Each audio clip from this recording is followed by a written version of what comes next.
So 20th Century Fox was kind enough to invite a few entertainment journalists, including myself, to a special sneak peek of their holiday slate of movies. And that includes DreamWorks Animation's Penguins of Madagascar and the third entry in their Night at the Museum franchise, which takes place in London. Now this was the East Coast screening. There was a West Coast screening for press out there a few days ago, and I'm sure you've seen some of that coverage. And so now I'm excited to add my thoughts on how these two films are coming together. And they are still very much coming together. We saw incomplete versions of the final films. And that was interesting in and of itself, to see how both a live-action film with a lot of visual effects and an animated film looked at this stage in the post-production process. Very cool. And I'm happy to say both films look very good, but one looks a little better than the other, and that's the one I'm going to start out with, and that's DreamWorks Animation's Penguins of Madagascar. The nicest thing I can say about this movie is that we saw clips of the film, and so every time a clip would end, it would kind of go to black or cut to another scene and then come back. And when it finally didn't come back anymore, I was sad because I wanted to see what happened. I was like, oh, keep going, keep going. So that's a good sign for the film. And the reason they got me, everything that I saw was good for this film, but they chose the perfect moment to leave off and leave me wanting more, because they ended on the emotional hook of the film. And I'm very happy to say that Penguins of Madagascar has an emotional hook. It's obviously a very funny property with lots of great action sequences, and the settings are fantastic. It's a very much a global adventure. And they even hinted at other scenes that we didn't get to see in the preview, like that Hong Kong mission. And I was like, oh, I want to see that, because everything was so well realized visually and in terms of the story and how they utilized it for action sequences. So I think that's a really good element of the film. But all of that's good, but I think it's important, as we know from both animated and live action movies, to have that emotional hook, to make you care about the characters. You know, a character arc throughout the film, you know, something that underlying current that leads you to want to stay engaged. And I think this movie very much has it. I was both impressed and surprised, because of course the penguins don't like to show any emotions because they don't wear their hearts on their flippers, right? So also, speaking of an undercurrent, one thing that did surprise me about the material was there was some sexual innuendo. One outright sexual joke, and then a lot of other things we were just like, are you implying what I think you might be implying? I'm not sure. And I was surprised to see that in an animated film. However, when you think about something like Family Guy and how successful that is, you know, that might just be where you know, the medium is heading in some regard. So I'd be very curious to see how that plays out. Now, the other thing that really stood out was the voice work. And can you guess who did the best voice work? Everyone did a great job, by the way, or does a great job.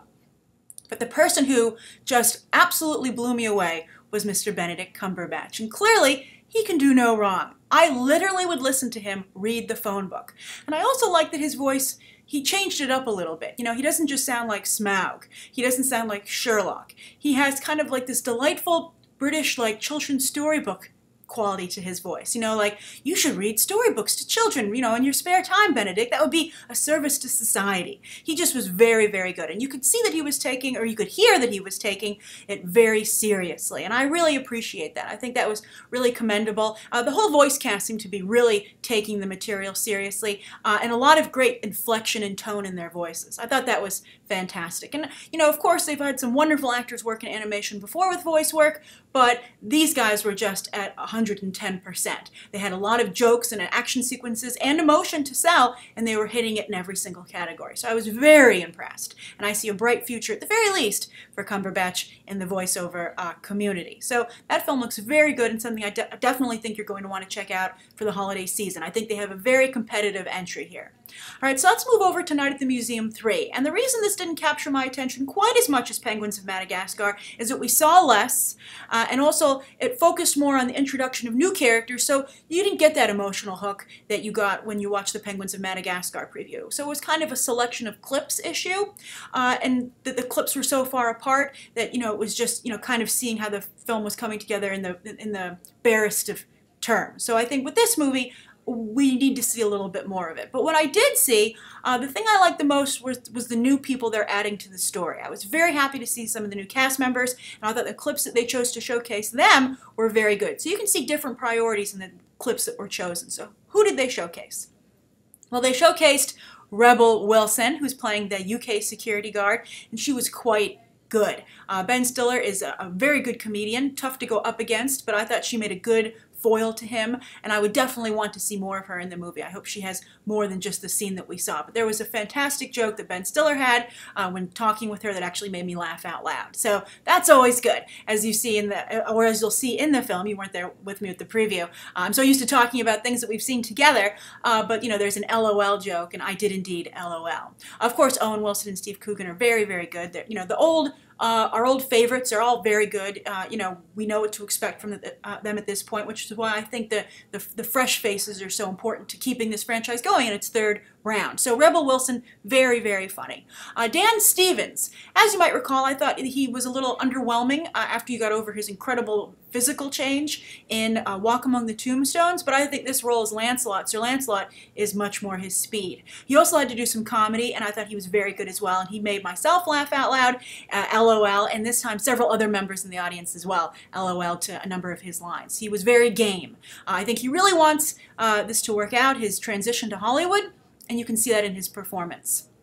And then also Ben Kingsley, who's very good. Obviously, he's Sir Ben Kingsley. But this clip was less about his performance in the film and more about his exchange here with Ben Stiller, which was very funny. Another LOL moment.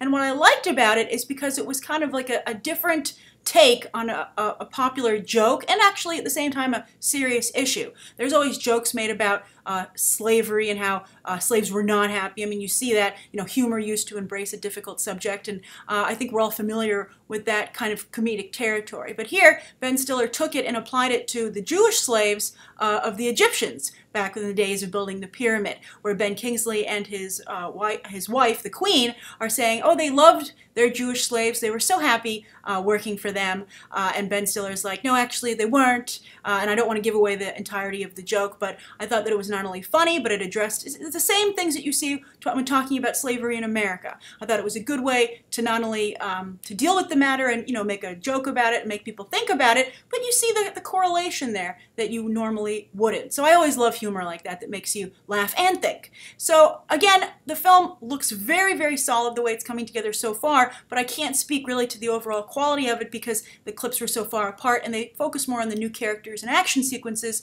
rather than, you know, showing a little bit more of the momentum and tone of the story. So it's just what I saw, and I'm sure we'll be seeing plenty more in some trailers as we get closer to the release date. So those are my thoughts on these two films from Fox for the holiday season. I think they have two very good entries. I'm particularly excited about Penguins of Madagascar, and I'd be curious to what you think of the movies. Has anything here that we've discussed changed your mind about them, piqued your interest, and which of the two are you hoping to see during the holiday season, if not both? All right, thank you so much for your time, for checking out this episode. Thank you again to Fox for the invite to the event, and you can watch some more episodes right now.